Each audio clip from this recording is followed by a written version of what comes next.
Issue 4, China Conundrum. Tensions with China are rising, with President Trump and the communist regime exchanging increasingly sharp barbs.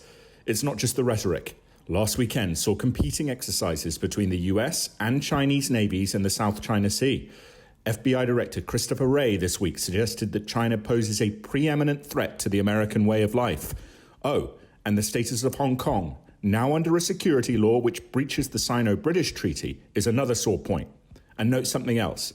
In an interview this week with Real Clear Politics' Philip Wegman, Mr. Trump suggested China is interfering in the November presidential election.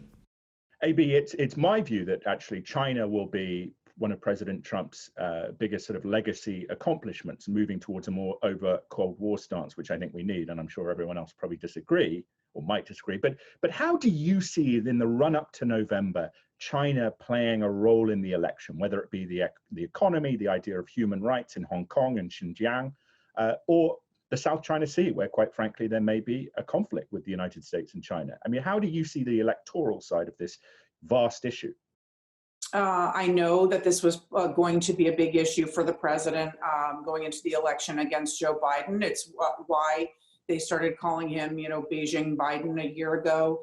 And certainly you hear a lot more rhetoric from Republican incumbent senators on the campaign trail who are trying to get away from the discussion of the botched response to the pandemic and talk about how we need to make our own medicines here, not be reliant on the Chinese and not to trust them, and we can never believe them. And they gave us the coronavirus and on and on. But if you look at his record, actually, if you look at the trade war, if you look at the trade deal that didn't really, the phase one that didn't really have much teeth, the fact that we won't really get to a phase two, the fact that John Bolton's revelations in his book were extremely damning about how the president is sort of at bended knee with President Xi, always asking him for help with his reelection and just hoping he'll buy soybeans while the president looks the other way on human rights abuses and everything. When you see the new firmness with which and aggression with which the administration is responding to the Chinese government, it seems like it's sort of a bit late and it's a little bit of a scramble. I don't know how resonant it will be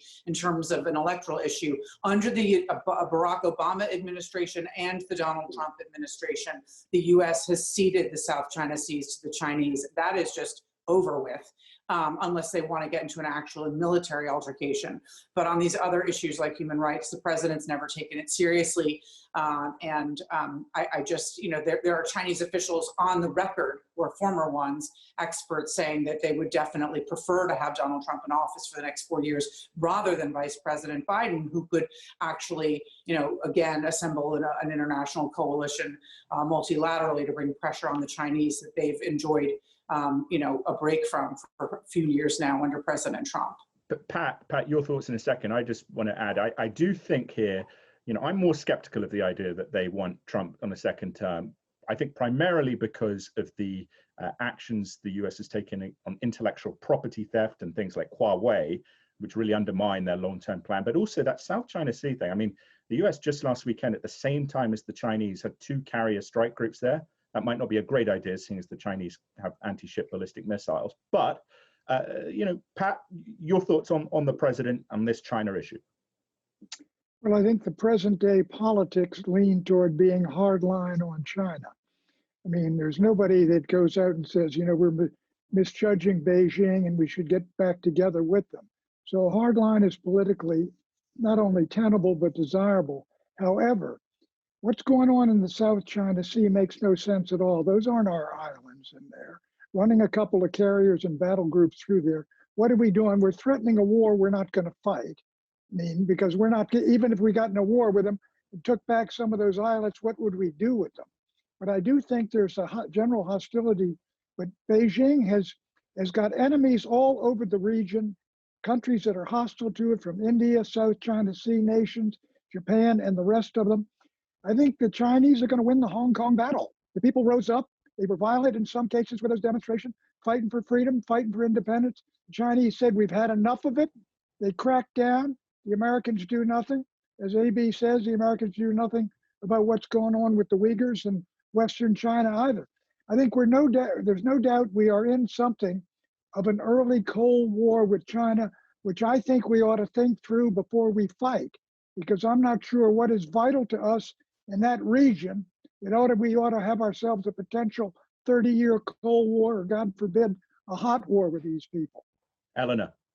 It's an economic war with China, and it's a war over their hacking, their stealing property rights, and frankly, in the race to find a vaccine, they've got a lot of investment in that, a lot of promising possibilities, and it's in the world's interest to have them or someone succeed, and they well could.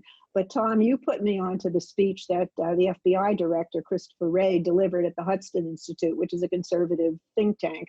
And boy, he lays out the way they're going after U.S. intellectual property and the number of cases that they brought, people in university burrowing into universities that are basically doing China's work. So I think we're way behind, and Vice President Biden gave a speech on Thursday, and I think he said something eloquent like China's eating our lunch, something like that. And I think that's true, and I just don't think you can sugarcoat Trump's record on this, because there's too many examples of people who were in the room of how he kowtows to President Xi. Clarence, one of the things that's interesting here is that President Trump gets a lot of criticism, some very justifiable, about his approach towards allies. And yet on China, the action that we see from Australia in particular, Canada, now increasingly India, it does seem that the beginning of a global American-led architecture of some kind, perhaps not NATO, likely not NATO, is forming under this president. Is that not an accomplishment, would you say? I'm not sure about those appearances, Tom. I know you're a very good China observer. Well, I respect a great deal. But this is the odd Cold War. First of all, as a political issue for us, Americans have a hard time recognizing this as a Cold War after the long one we had with Russia. Because for one thing, we didn't need that much from Russia except vodka and a few fur coats. China, we are interlocked economically and diplomatically. President Trump loves to shadow box, but he doesn't really want to fight. He doesn't want to fight this war. That's why it's so dangerous to have these carrier groups facing each other out there. What if one missile goes off accidentally? I mean, I'm the Dr. Strangelove kind of thinker, you know, but I don't think Trump is serious about really wanting to let that war heat up. That's why President Xi is making every move he can on human rights, on press freedom, on Hong Kong freedoms, the violations of the treaty by which they were able to take over Hong Kong, because he knows he won't be able to get away with this stuff with President Biden. So it's going to be, like I say, we've seen signs of a Cold War here, but I think that we certainly have a hot diplomatic war and economic war. That's what we really have to deal with here. Clarence, let me ask you a follow-up there. You know, you have had long-standing work in terms of organizations to protect journalists, to look after their rights around the world. Do you think that the Trump administration is right in some of the actions it has taken to reduce the number of Chinese state media journalists in the United States and to force them essentially to go through a greater degree of vetting and declarations through the Justice Department? Do you think that's good, or do you think that's sort of contradictory in a way? Well, for one thing, you're right, Tom. I'm on the board of the Committee to Protect Journalists, and our organization and other press freedom groups have been appalled by how much leaders around the world, China included, have changed their rhetoric under the Trump administration now. They too are talking about fake news and all these other excuses that President Trump has used to try to restrict press freedoms here. He hasn't even given more than a nod and a wink to oppression of the Uyghurs or of journalists in China or Hong Kong. And it's a situation in which he doesn't really respect human rights. He's not Mr. Empathy. We know that. And this has just been a disaster for not just our relations with China, but in various other countries as well, for trying to uphold press freedoms around the world. That's why there's some limit on the regional coalition you're talking about, because they too are appalled by the situation on the human rights and press freedom front. Pat, one of the things that's quite interesting about President Trump, and we talk about the present difficulties he faces, is the degree to which he really has changed the Republican Party much more into a nationalist-minded economic populism, of the kind that you first purveyed running for president. Do you think that that will hold true? Let's say that President Trump loses this election. Let's say that the next Republican president who comes in, will he be in that or she be in that economic vein of President Trump, do you think? Well, let's take that horrible hypothesis that Trump loses. My view is that the Republican Party, the old Republican Party, is gone forever. The party of balanced budgets. It's almost a joke to talk about. But I think what Trump has reintroduced into the party is America first, economic nationalism and patriotism. Get out of these wars that are unnecessary wars for the United States. Stay out of these wars if you can. And I think focus on putting the country together. And also, Trump is a natural also, if you will, and I know folks won't like this, on the cultural war issue. He understands the heart and soul of the Democratic Party, which sees a lot of this conflict, political conflict, as basically the surface battle in what is a deep religious conflict and a moral conflict. So I think that in a lot of ways, Trump's introduction of these new ideas is a permanent feature. I don't think you'll have a Jeff Flake type Republican, or even my old friend Lamar Alexander. No way somebody like that is going to be the leader of the Republican Party in the future.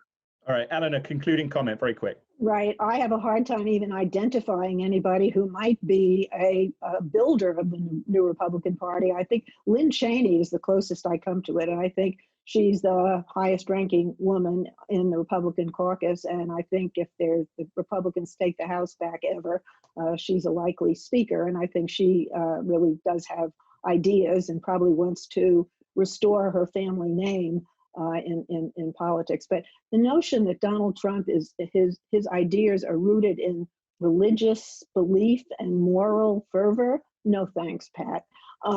He's just grabbing on opportunistically issues that he's seen have worked for Republicans for the last 50 years. I think they've run their course, especially the ones that play into racial grievances.